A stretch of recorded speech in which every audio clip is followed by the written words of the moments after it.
If you're vulnerable to psychic damage from roguish language, stay away from these gibbering mouths. But if you intend on listening to this podcast about enriching your fantastical group hallucinations, you're too far gone already.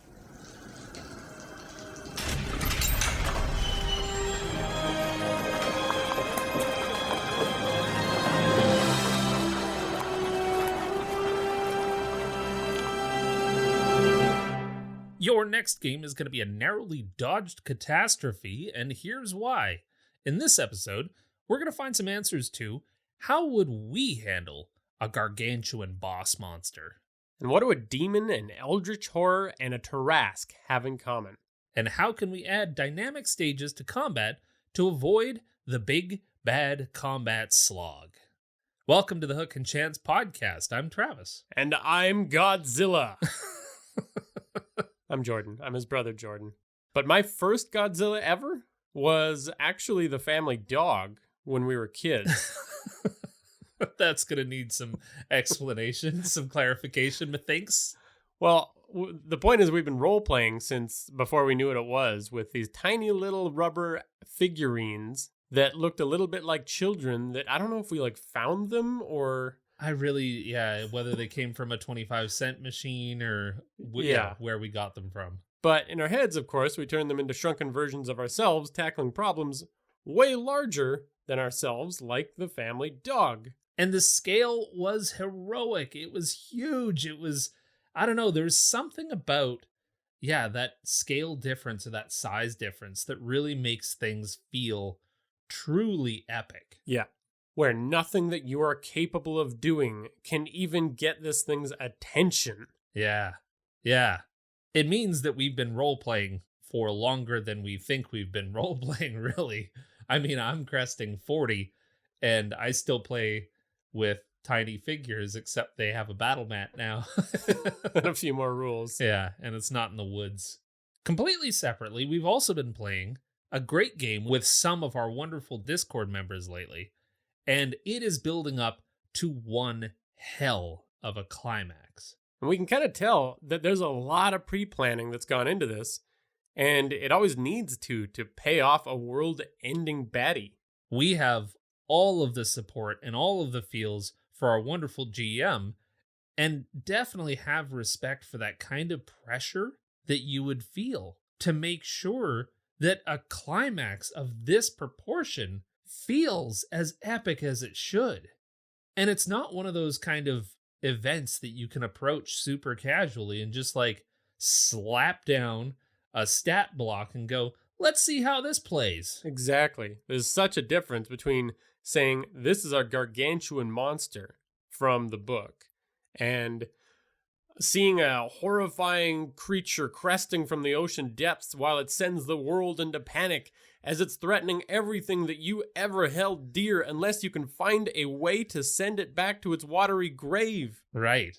And that only comes from some prep. A little bit of prep. So in our last episode, we actually detailed out a whole bunch of little steps that we would take if we were planning out a massive boss monster. We will certainly recap those steps in this episode, but this episode really kind of came down to maybe putting our money where our mouth is. How would we plan out and execute using those same steps? And we want to show that it really doesn't take that long. We worked through the 3 scenarios that we talked about and came up with something that feels pretty good for each. Because the whole point of the podcast is that Creative Confines help us a lot with all of this stuff. We hope it does you too. In this episode, we're going to highlight what we built with this structure that we introduced in the last episode in Kinship Camp. This is Kinship Camp, where rich histories and diverse quirks are explored between weary adventurers around the safety of the fire. Okay, so to start this off, let's do a quick recap of some of those steps that we talked about in the last episode. We'll keep it nice and brief in case you already listened to that episode. And if you haven't, worry not. You don't need to necessarily go back and listen to it. You don't have to listen to anything we say. So don't worry. But here we go. The first step was really in determining the scenario. this was kind of the linchpin of the whole concept, which is there are many different ways to use a giant gargantuan creature. The first scenario is using it as a force of nature, something that you don't fight, you just survive its presence. The second scenario is impossible odds. Like your normal attacks aren't packing the punch they usually do, but if we get creative and we find a solution, there might just be a way to defeat this beast. And scenario 3 is a terrifying obstacle, meaning it's super powerful, but so are you. And with some togetherness and some teamwork and some plucky can-do attitude, you could possibly beat it into submission. And some superpowers. Don't forget the superpowers. Yeah. So then we go through this checklist of what elements do we need to add to keep the action moving forward and to give our players direction on what they should do. So the first one is creating a ticking clock. And we've talked about this a lot, but this is one of the major necessities in any kind of encounter. Then you want to identify the party goal. And this is about the reason that these heroes are interacting with this challenge in the first place. Like, what are their personal stakes? What's on the line for them? Then we need to define the collateral. And this is the kind of things that we can really throw at the party to give an emphasis to how big this thing really is. What can we destroy? Is it a building? Is it an NPC? How do we hit them emotionally with what is happening? Then we got to define the devices for success. How are they actually going to win this fight? And it's pretty simple, but it plays out in a lot of different ways. Then we need to create and define alternatives and choices. So this is what are some alternatives to their goal? How else could they accomplish certain tasks within our overall structure so that we have some variation? And then the second piece of that is some choices. So how do we give them more choice within a pretty straightforward combat and sometimes even distract them from their goal, giving them multiple things to tackle at the same time? Bus full of school kids or a choice slice of apple pie? What are you saving? I don't think you're a hero if you choose one. Next, you want to introduce your scale, and that's related to those scenarios we talked about, and it's that moment of introduction that will define how big this thing really is and really help push the party into what they're going to need to do next. Do they want to fight this thing? Well, if it's a mountain the size of Everest, probably not. But if it's just mowing down on people, that might be fightable. Right. So then we need to plan for our approach. And this is really about going through the checklist of all the little elements that we need to set up long before the fight actually commences. So things like our emotional stakes, the plucky kid that gets caught in the middle of the battle, we need to make sure that we introduce them long before. And finally, you want to actually design your combat. Define the tactics, environment, and stakes of each stage, and you're going to have something really rich. We typically use about 3 stages to do this. Now, again, if you want more detail, the last episode had that detail. But what we're going to do now is we're going to run you through 3 separate boss monster encounters with 3 separate scales with 3 different types of monsters.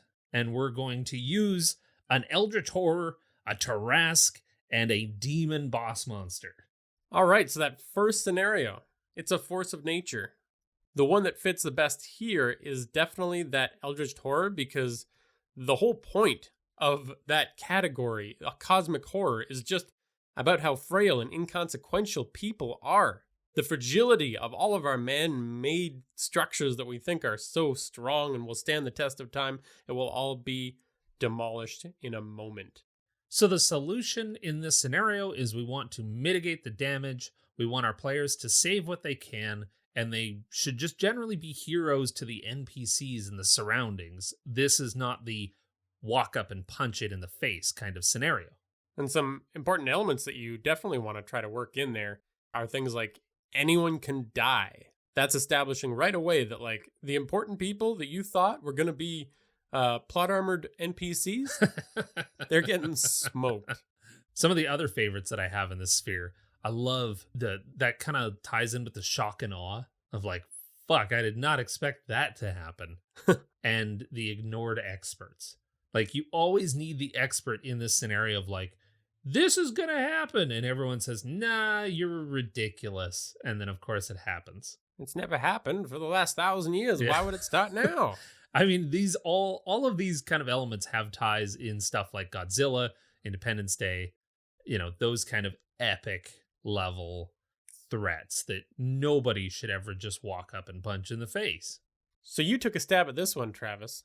Yeah, and in particular, like, I really dig this one. I want to run it. So what we'll do is we'll take you through the entirety of how this might play out chronologically, and then we'll go back to our list and start to check some of them off.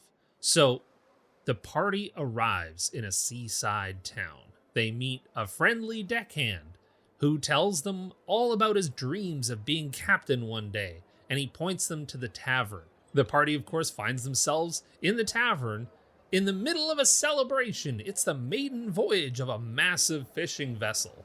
Finally, all our dreams as a town are going to come true. Yeah, though, the town will be pulled up from the gutter, from being a poor seaside fishing village to this is all of our hopes and dreams in one fishing vessel. And it's setting sail today. So they've been working on it for years. Drinks and joyousness all around. So I think we need to throw in some fun-loving drunks, some stout sailors. Enough that players are going to get attached to somebody here. Yeah, we need a couple of NPCs to really stand out. One of them, though, that I'm definitely throwing in is the one not having a good time. This is the Mountain of the Man, the typical town tough, the hero that everyone kind of looks up to is like, he's the toughest dude in town, but he's got a broken arm, and that's why he's not setting sail today, and he's trying to prove to the captain that he's got what it takes by arm wrestling with his non-dominant arm everyone that will listen to him. And this is definitely an opportunity to throw the party in there, have an arm wrestle, typical tavern games kind of stuff. I don't think the captain budges, though. Right. He's a hard ass. Yeah. Only the best of the best on my ship. The PCs may step in to settle a bar brawl over it, maybe. This is another opportunity to introduce and get them kind of invested in the town itself and some of the dynamics. So then, before the ship is christened, an old panicked-looking lady, arms full of papers and charts, approaches the crowd, who's just about to smash the old wine bottle on the prow. Sure. Before it launches, screaming that today is not the day. Her calculations and translations point to the return of the deep one could be nigh. Shut up. We're going. She's the town kook. And of course, all of her ravings get dismissed. But she's insisting that wait until I figure out, until I perfect my incantations of sending it back from whence it came. And of course, there's nothing there. So the entire town is just like, you raving loon. Listen, new party in town. This woman's been claiming this bullshit for the last 10 years. Don't listen. Yeah, the party maybe interacts with her, gets to know her. She tries to convince. Of course, the party's going to, know. We know inherently that something bad is going to happen. This is just all set up. So they're obviously going to believe her, but nobody else does. They launch this ship. And as the ship moves into the horizon, a gruff old-timer mentions buried treasure off the coast in a shipwreck that he'd like to hire the party to find. Kind of focusing the party, trying to dissuade maybe their fears of something attacking. And as these kind of engagements are going on, a storm begins to coalesce 10 kilometers out to sea. That's normal. Nothing concerning about that. Yeah, it went from sunny day to horrible roiling seas. Look, we're sea folk, and this doesn't frighten us off of our task. So then the party notices the sailor with his arm in a sling is standing chest deep in the water that's crashing onto this black sand beach. He's watching the storm roll in. Could be just his thing. Yeah. Never know. Kind of weird behavior, but who knows? And then the sea really starts heaving, and the party maybe sees something standing slightly in front of him, but his bulk is obscuring what that is. Maybe just a friend? Then we see his head explode. That escalated quickly. Yes, because the party then glimpses a wriggly little tentacle in his neck hole as his body limply sloughs into the waves. Uh-oh time. So at that moment, a mountain surfaces in the darkness of the storm at sea. It's humongous, and it spreads gargantuan wings and opens its blood-red eyes. And it dwarfs the fishing vessel that is now far on the horizon. Far-off mutterings from the monstrosity cut through the wind and the ocean spray, something guttural and low. And it summons 30 more squid-faced things ready to suck face and explode heads in the actual ocean surf. And they're not moving, they're just standing there, ominously. Nice. The monstrous thing far out to sea starts to seemingly get closer to town. It's big, it's in the distance. Maybe we can make that like a little party roll to determine how close it is. Folks on the beach are turning from celebration to desperate, face-clawing panic. Yeah. Real quick. Yeah. And just to sell that size and that scale and that you should not try to fight this thing, I think just the storm hits the massive Cthulhu-like creature several times with a bolt of lightning. I think that should get across that we're not going to fight it. Right. So we need to send our party into a panic by rolling initiative. Now the townspeople go oddly quiet, and their expressionless faces start slowly ambling towards the beach. Now they're headed to get their faces sucked and heads exploded. Wrong approach. One that I wouldn't take to this situation, personally. And I think we send the party as well. So the party is under some kind of transfixion. Right. And they can roll to break it. And I think we'll just let the first person that rolls, the highest roll gets to break this kind of trance that they're in. Or you go round by round, closer they get, the worse kind of thing. Right. Yeah. And so the first kind of phase of this combat is really them trying to wake each other up from the trance, save each other. Then things become more intense as many of the townspeople are standing in the surf. They're getting really close. So does the party try to save some of them with some of their turns? These squid-faced things are attached to a few already. The more connections they've made, the harder these choices are going to be. And now we need to introduce some of those NPCs that they've already built a small connection with. So that plucky deckhand, the bartender, a few other people are standing in the surf. They could still be saved, though. And so with each one of the rounds of combat, we can give our party an option to try to grapple them and pull them away. I'm thinking even one of the party members in their trance maybe stumbles through fire and gets burnt a little bit, but that snaps them out of the trance. So now we've given them a mechanic to wake others up with. Just a quick singe. Nice. Just a torch in the face. Yeah. No harm, no foul. But then we need to really shake things up by throwing, again, scale. We have the monster out at sea continue to get closer. Now it's got the fishing vessel in its hand and it throws it back at town, just completely decimating the battle map. And enhancing it, some would say. With that boat, we need to flatten some of the townspeople. We're going for shock and awe, landing between the party and the ignored expert. And now that expert, they did mention that they were working on some kind of incantation to send it back from whence it came.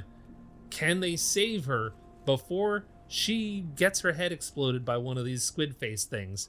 And I'm thinking, at that point, they originally were dismissive of the party, but now there's enough of the party, and they're trying to get some of the other NPCs out of harm's way. Now they come in and they start to engage with the party. So we've got some of them ready to fight. We're giving more choices. We're giving more options. And they just keep coming ashore. The monster's coming closer. Escape. Right. And it's almost a countdown timer to, can they get the incantation off? Do they need to just run? There's a lot of possibilities here that allow for a continuation of the story beyond just it wins and destroys everything right away. Let's stop there and let's run through all of the little pieces that we know we now have in there. So we've got the ticking clock. Basically, people are getting eaten one at a time, and the beast is getting closer. So the longer they take, the more people get their heads exploded. Right. We got the party goal: stop the expert from getting destroyed by these creatures. Right. Yeah, like that seems to be potentially the only way to stop this thing. We know that the party's feeling awfully small in this moment. So they're not going to try and beat the giant monster. They might try to fight one or two of the smaller things standing in the surf. The collateral here is the town, the people on the beach, any of the other ships that this town relies on for their livelihood. Probably most importantly, the NPC lives. Yeah, those are definitely the collateral. I think the tavern gets smashed for sure with another boat getting hurled at the beach. So, like, we know that they need to run because this thing is hucking stuff from the sea floor and, yeeting boats at the town. It's eating other sea monsters. Just a kraken flies ashore and splats on the town. That could be pretty epic, actually. I'm into that. Yeah. So then we need to define the devices for success. As we mentioned, we've got the fire to wake other NPCs, and we've kind of got the stay ahead and escape with as many NPCs as we can. Even if the party is extremely selfish and just runs away on their own, we've well broadcast what the point of this encounter really is. Yeah, and if they do that straight away, then you can at least make an encounter where they're dodging ships that are being hucked to land or something like that. We've got some alternatives and choices in there with which NPC to save. Some of the awakened NPCs maybe head towards the fight and trying to save some others, but are getting attacked. So we can draw their attention. Do they try and save some of those NPCs? Do they just escape with their lives? We've got some complexity of choice in there. The scale is introduced pretty well with, of course, just the size of it coming out of the water, but lightning striking it, its ability to huck boats miles back towards town. Yeah, if that doesn't sell scale, I don't know what will. Then we need to plan for that approach. So all of the little things that we need to set up, we have to intro that hero of town, with that arm wrestle encounter. We've got the loony old lady who is yelling very true but crazy sounding things at the party. And, if that party wants to get ahead of it, they could even talk to her and find out a bit beforehand. Right. And we can reward the party for having done that by maybe having some element of an incantation or even giving them somewhere to go with that. Hey, I have the solution of what I've worked on so far. It's up at my house in the hills on the mountain peak where I've been studying all of this stuff. Like, we can give them what is next in the adventure. Yeah.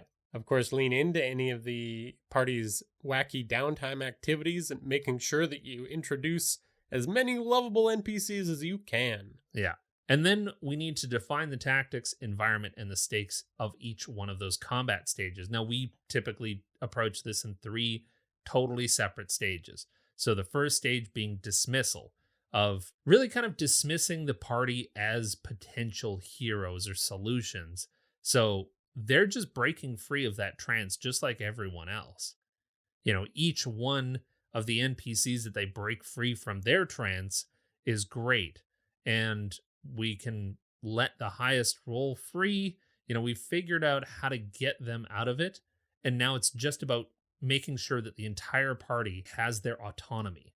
That is stage 1. Stage 2 is saving everyone that the party can throughout all of the chaos, from the monsters sucking people's heads off or the boats hitting, or, even add complications here galore. Fires erupting, whatever you need to make sure that they feel that pressure and they're trying as hard as they can. Stage 3 is really all about those fish people starting to move ashore and starting to push the party back. If we overwhelm them with the number of fish folks, then we know that this is going to get really, really intense. Focus on saving people. Huge waves start crashing on the shore from the arrival of the monster. There's sharks and jellyfish and fish people littering the battle map. It's getting buck wild here. You have to leave. You have to go. You have to save yourself and as many NPCs as you can. Stage 3 could also be about focusing on that incantation and having all of these things threaten their attempts to do that, because that will serve as like a wrap up to this adventure arc. Whereas if you want this thing to threaten the entire planet, then running away is the focus, and, whatever comes next is going to be bad. This often will take over your entire campaign unless we give the players some way to concisely wrap it up. Well, let's carry on then to scenario 2. This is the it's impossible odds. So your attacks aren't effective, but through creativity and maybe some secret special weapon, we can survive. The theme and the solution here are telegraphing the fact that standard attacks aren't going to work, but there's going to be a clever solution. And whether you let the players come up with something, that can be really powerful, but it needs you to be a little bit more flexible, or you provide a solution that's going to guide them and give them goals that they're going to feel really good about accomplishing. That's your choice. Right. The kind of fights that we're trying to elicit in this vibe is like the Avengers and Guardians of the Galaxy, where shit is just popping off, but it's through doing something clever that gives them the means to defeat the thing, not fighting it. So, the party rolls into a fabulous desert city, the hometown of the party wizard. Towering red stone walls protect this metropolis of magical enhancements to everyday life. The party finds a nice rowdy place to spend their first night, as they're wont to do, and they find a sorcerer, the wizard's oldest friend, rolling the elements around like playthings between their fingers while challenging the party to some gambling. I already like this character.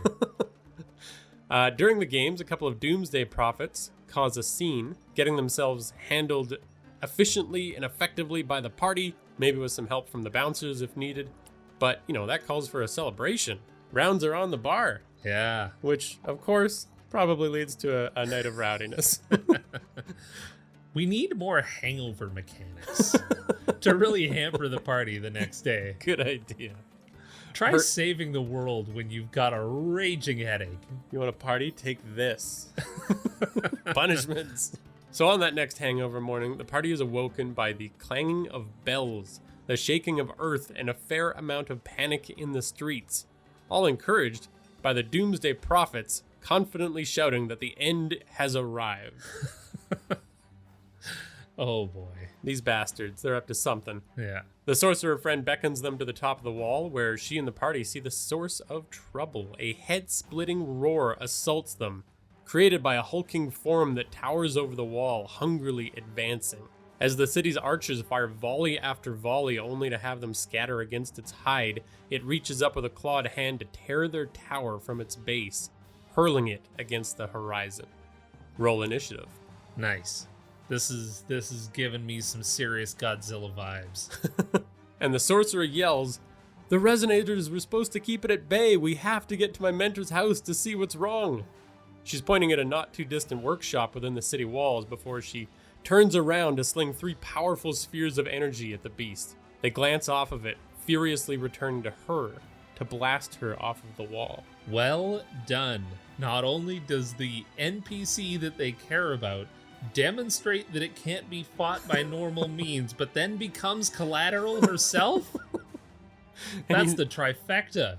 And it gives a choice, because they can go save her or try to do something. Nice. I don't know how bad that fall was, but that's up to you. The quadfecta. Quadfecta, as we call it. Moments later, this beast smashes through the gates, only to be countered by an explosion of crackling red against its head. Yet another failed attempt at city defense. The creature moves in the direction of the offending cannon. Its path will destroy the workshop that their sorcerer just pointed out. To the left lies the friendly tavern. To the right, the party wizard's humble academy that they spent their formative years at. Where do we lure it? You're a bastard. After making that hard choice of what to do there, where to lure it, all the while fighting off prophets of doom, the party bursts into the workshop. A gnome spins around, triumphantly holding some kind of buzzing mechanical spider aloft. After learning from the gnome that the creature seeks to consume the city's magical source, which would cause untold destruction, and that someone has sabotaged the city's defenses, which are a series of resonators tuned to drive the Tarrasque away, the party's given a task. Lodge 3 of these makeshift spider resonators into its hide, and the beast can fall. Wow. So not only do we have this like very intense, quickly escalating series of events that they can be dodging stuff like falling debris as they make their way to these kinds of signposts all the way along the way. Then we have the next kind of round of combat where they have to try to run alongside a Tarrasque and jam something in its skin. Yeah, which I don't know. I kind of envision you could do that a few different ways. Like once all 3 are on, it just explodes the Tarrasque, or it creates little pockets where there's weak spots now. Kind of like the Lord of the Rings style, like one of its plates of armor are missing. Now you can attack there. Right. So that you're still giving the party that chance to have a fight. Yeah. Yeah, I dig that. And that really depends on what level our party is. What do we think our party can handle? But there's multitudes of ways that we could have the end of that fight really go. I love the idea of just like, you manage to stick it and then it explodes. That's awesome. And you've got the entire time these damned cultists that are trying to pick you off while you're right trying to ride this There Bronco. is so much happening in this. Yeah. And it is just chaotic and frenetic and, to me, really fun. So let's rip through that list. We've got the ticking clock. That's pretty obvious. We've got the alarms going in town. And then we've given them kind of the destination of like, if it makes it to this central source of energy, the town could, I don't know, be blown up even. We could drop that in via one of those NPCs to say, if the Tarrasque makes it there, it will cause an explosion that will flatten this entire city. Yeah, totally. One Tarrasque bite breaks the shell, the magic candy shell, and blows us all to smithereens.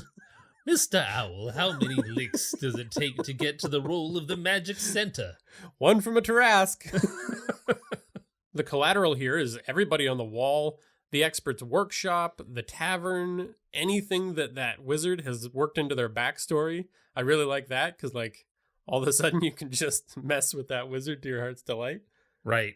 And honestly, that wizard, we could give our party a grand backstory with them because every single party needs some kind of mentor, wizard, Q, the Q character that gives the party the cool tech that James Bond gets. Yeah. That kind of stuff. You need that person within your campaign, regardless of what you're running. So the party could have years of experience with this NPC. Totally. And now this is the culmination of their storyline. Yeah. Makes it make much more sense why they're being chosen to do this thing right now. Working in the alternatives and choices there, creating that mechanic that lets the party lure the Tarrasque if they need to, if they want to be the ones that choose. It's very much like the trolley dilemma, right? It's like, choose the direction of this Tarrasque. Do you destroy the orphanage? Yeah. Or do you destroy the, yeah. How did the introducing the scale work in that situation? Even in the town's defenses, we can have them, like you said, pull down an entire tower that is like a defense tower where they were blasting it in the face with ballista and all kinds of other magic cannons, and it's not working. So that really gives us a sense of scale. And I think when you introduce it, just a pair of claws coming over the tower, wrecking some shit on the top of the tower, just seeing those claws grip an entire outer wall is like, yep, this thing is goddamn huge. Yeah. Yeah, I like the idea of it busting stuff apart just by grabbing onto it. Yeah, the town really acts as the scale. With the plan for approach, can we give the party some experience with some of those 3 places that might get destroyed in this fracas? And then we've got the NPC that we really have to sell to the party. So, like I said, there's your approach, is what are all the things that we can set up? Maybe we can even give the party some experience with the resonators in advance. These things keep the town safe. Yeah. It's a good thing we have them. If something were to happen to them, that would be bad. One day till I'm done protecting them. And I've done a great job my entire career. I'm 5 days away from retirement. So let's define those combat stages just a bit, at least point out the goals of them here. So the first stage, the party's just trying to figure out what's happening here and try to help stop it. They're going through their own actions and through the actions of the city. They're going to find out pretty quickly that's not going to work and get direction to stage 2, which is get to that mentor's house and try to mitigate some damage along the way. And then my favorite is that stage 3 where they try to attach these mini resonators to a massive Tarrasque in the hopes of stopping it or slowing its approach. All right, well, wrapped up pretty neatly, I'd say. Yeah, we've got one more for you. So this is the scenario 3, which is a terrifying obstacle, but together, this scrappy band of adventurers can possibly beat its ass. And this one is against the forces of the underworld. So some of the important themes and elements that we can kind of work in here is kind of the power of teamwork. We've got heroic sacrifices, juggling various threats, a batshit battleground, and we just need to make this as heroic and epic as possible for our party, who are just going to go toe-to-toe with a demon lord. So I'm thinking a panicked messenger delivers a summons from the city's high general to the party, who are resting easy in their, this is for a higher level party. They've established some kind of cool headquarters in town. Right, they're famous. They've taken down a few, Yeah, so they're chilling out. Yeah. And then they get this summons, and when they arrive at the outer wall at the north gate, they meet the city's military leader and maybe the mayor and a few other highfalutin folks, and they are pointing at a massive crack growing, gouting steam and smoke a few kilometers from town. Is this like a normal thing? Or Yeah, it wasn't there yesterday. So a humongous demon is going to crawl out from the crevice. Horns, spines, wings, all the typical things that you would see on a demon lord. We're going to make sure that we... Oozing pustules? Yeah, just like... Can I have some of those? Sure, you can have some oozing sores. Ain't a demon lord without pustules, I always say. Fair enough. So with it comes a whole bunch of, dog-sized demons, and they stand in formation in the distance, and it doesn't move. It just stays there. And a single little hunched demon arrives at the gates as an envoy and summons the leadership to parley and discuss the terms of their surrender. Oh, thank God, these demons are surrendering. Yeah, right? Oh, that'd be great. It just says, we surrender. You look tough. Yeah, Bye. Yeah. So then we've got the party. We're going to send them out to try to use diplomacy against a demon lord. Good luck. And they're going to send them along with a small detachment of knights on horseback. Just a, show of force kind of thing. Yeah. They need an entourage. Then the demons state simply that they wish to discuss the terms of their surrender of the city, and when negotiations on their terms fail, which they will, who would surrender an entire city? Yeah, the demon lord's not going to have a lot of wiggle room in their discussion, I don't assume. Yeah, then the demon lord says attack and starts a magical incantation. It's got that low guttural growl, and with that, 100 keyhole portals arranged in a circle surrounding the demon and the party's location start to appear. Roll initiative. All right, things are popping off. Things are getting sweaty, literally. Yeah, with all the steam and smoke. So each little keyhole floating 5 feet off the ground begins to grow. And what I'm thinking is that even touching these things is going to cause significant damage. So we've kind of got them fenced in with these, like, and we can even make them spinning or something like that. All of these 100 portals, or a big flurry. That's what we're after. Well, depending on your powerful party too, you're probably going to have to make it a dome. I don't mind necessarily that some of them can fly, maybe. But I think that there's enough here to keep them focused on the... They don't just peace out. Yeah. Fair. One of the knights on horseback, I'm thinking, is going to ride through the battlefield and unknowingly rides into one, which teleports a small section from the middle of his torso to a hellish place. Kind of like a demon core sample. Oof. And he falls off of his horse. So we've established that these things are dangerous, don't touch them, that kind of thing. Yeah, some lucky demon down there is getting chunks. So the demon weathers these attacks from the city leadership and the party. So I'm thinking, just have the demon take damage. It's okay. We're going to get it down to like 2/3 of its health. It is focused on this incantation, which I think is going to send the signal to the party that this is dire. If he's trying to focus on this incantation, it means that it's going to get much, much worse, if that's his priority. Right, we've already got an army here and a demon lord, and he's trying to bring more into the field. Right.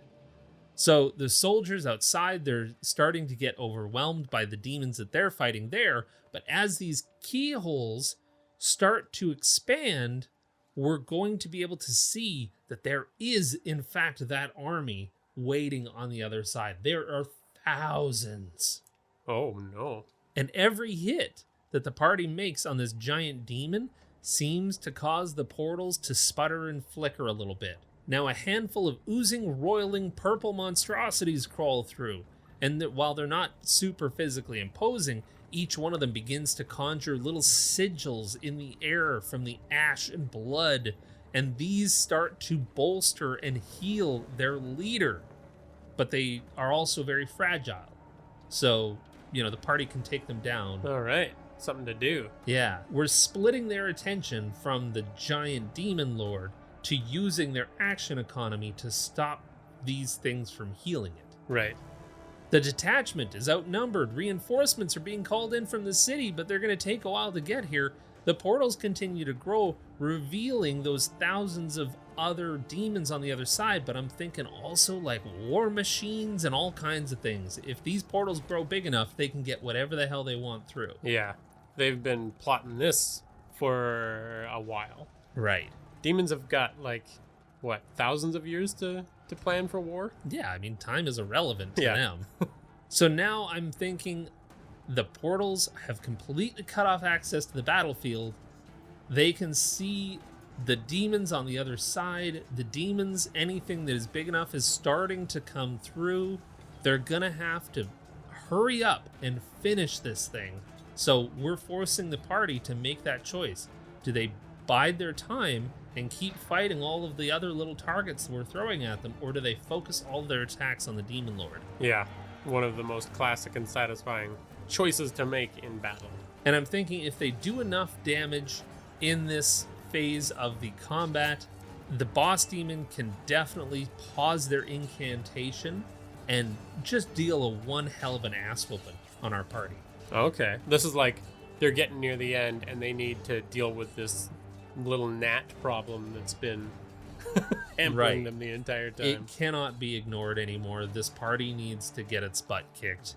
It needs some humbling. Full force. Earth ruptures, causing burning air and jutting terrain as obstacles, and the demon lord is heaving, furious, and beginning to crack. We can add more complexity to the combat still and have more ash and smoke fill the battlefield, making difficult terrain. We've got lava flowing. We've got smoke that's obscuring some of the long-ranged attacks. We're just going to keep adding more complexity and more challenge to this fight, focusing our heroes to finish this big bastard off. Yeah, I'm imagining the heroes are all just caked with blood and soot, and they're not looking rough, and the demon's not looking rough, and it's coming down to the wire. Right. There we have it. The party will triumph or they will fail, but we've got something that feels pretty epic. So in there, obviously, ticking clock, the portal's getting larger. That's pretty straightforward. There's a massive force. The city's obviously going to fall if they're not there to save it. And you have opportunities to keep showing how bad it's going to get with each, new thing that can be seen on the other side. Party's goal is very direct and powerful here. Stop the Demon Lord from doing its incantation, shut its mouth hole permanently. We know that the demon's death is going to stop it at the very least, so, get him down to nothing. Yeah. And we've set this goal so clearly. It is the source, meaning it has to be stopped, which means that there's not a lot of confusion that can possibly happen with the players. They know that there is one way out of this. And this is where, again, we're forcing a fight. We know that the party can take it. It's meant to go toe to toe. So yeah, there's no other creative solutions. It's beat the shit out of it. And every time they get that sense of confidence, like they're getting the upper hand, you throw another wave or beast or whatever you need to throw at the party. Some new complication, yeah. The collateral. We've got elite soldiers just dying by the dozens with fighting these demons just outside of this portal realm, which means, again, more ticking clock, more collateral is dying. We can even have some of those war machines they can see through the portal get closer and stack up and get ready to go through as soon as the portal is big enough. The opportunity to showcase as much violence as your party is comfortable with all those soldiers getting torn apart. Really, if we want to turn over leadership of the city to the party, who is probably, in the upper reaches of their level scale, we can have the collateral be the leadership of the city itself. If they die, somebody's going to need to step up to be leader of this new town. Yeah, a Demon War campaign sounds like it's on the horizon. Devices for success, like we talked about, this one is just kill or be killed. Yeah, pretty straightforward. We can define those alternatives and choices. We can create those little mini goals. We did that with those little oozy creatures that were making the magic ritual of healing it. So it is, do you use your action economy to kill it, or do you focus on the Demon Lord and whittle it down faster? Could even come up with a way to decrease the size of those portals, right, almost to fight against the incantation. So do you do that, or do you keep pounding? Right.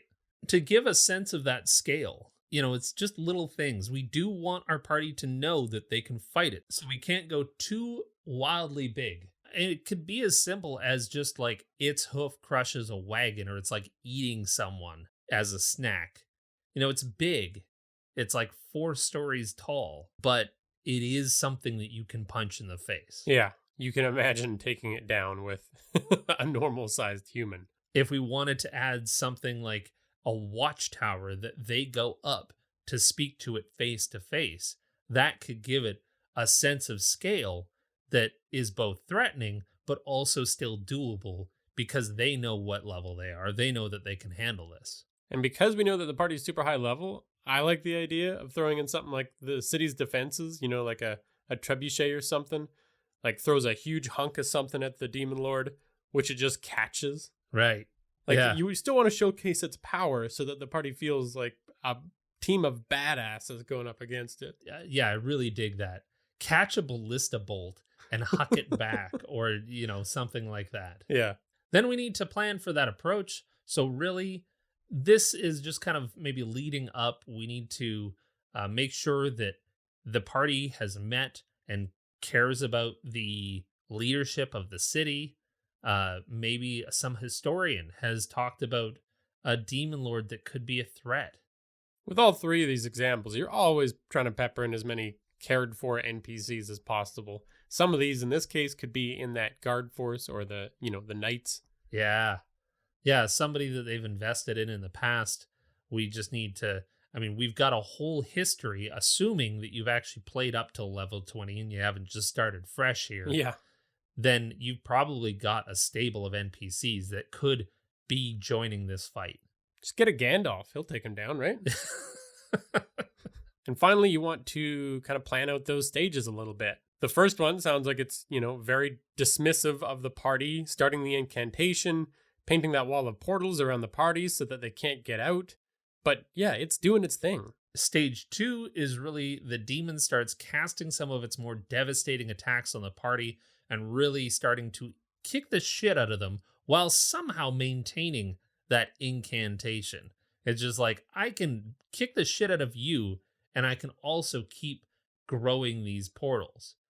And you want to push the party to their limits with this stage, because the third stage is all about when they're going to finally get the upper hand. The Demon Lord's incantations are starting to become interrupted. They're slurring their words a little bit because they're starting to really feel it. The portals are beginning to shrink. The demons are starting to, fall to some of the knights finally, and the party feels that final push that they need to make to beat the Demon Lord. Right. I like the idea of it starting to spout its best and worst threats, but you know that it's all empty at that point. Yeah. Yeah, where he still is trying to use some intimidation tactics, but like the healing isn't keeping up, the incantations aren't keeping up. Yeah. Everything's kind of, I'm shit talking you despite the fact that you can visibly see everything kind of sputtering in and out of existence here. Yeah. Yeah. So which one of these would you run if you were doing this? Like, which one appeals to you the most? That's a very hard decision to make. I'm pretty attached to all three at this point. I mean, I thought the most personally about the Tarrasque one, so that seems really fun to me, but like all of them could lead to epic campaigns, or they could just exist in this little pocket of memory for your gaming group. I love all three flavors, like the unbeatable god from the depths, the Demon Lord, all epic. The other thing that I really like about this is if I put some decent planning into this, then I can actually accomplish this in a session or maybe two. It can be self-contained within there. And the planning that we put into this was really about 10 to 15 minutes per grand boss fight. Yeah. I mean, we came up with those concepts very, very quickly because, like you mentioned at the beginning, is that we have those creative confines that allow us to say, okay, what is our ticking clock?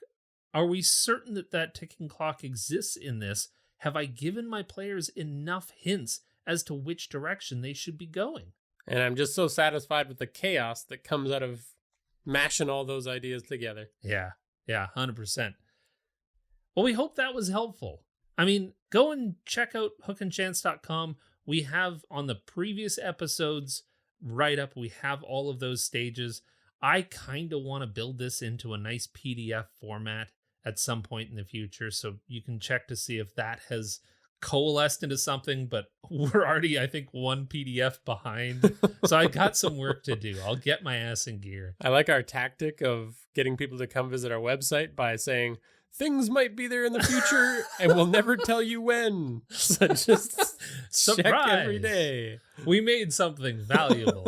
But that's to say that there is already many different valuable PDFs there that you can download. That's in our resources section at hookandchance.com. So go and check out what is there or what might be there in the future. You never know. We don't know when you're listening to this.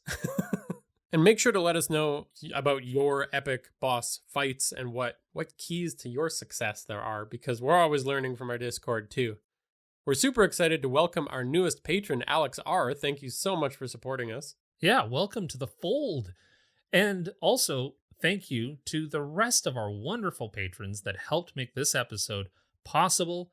Thank you very much to Steve A., Sigma, Kaleidoscope, Skylar E., Deadman, Ninja Ducky, Sue Art, Blackthorn, First Law, Peacock Dreams, DM Thunderbum, Marley R., Time Warp, Dangerous Marmalade, Zach G., No Ma'am, Michelle T., Adlerius, Chris F., The Senate, Lucas D., Lila G., The GM Tim, Nevermore, Thomas W., DM Natsky, Heavy Arms, Leprechaun, and Will HP. Thank you all so much. We really hope that you let us know if you ended up running a boss monster like this. Like, we want to hear, what did we miss? Was there any key elements that we missed in that whole business? And if a Godzilla attacks, we'll try our best to save you. Thank you very much for Tabletop Audio for the sound effects that you heard in this episode.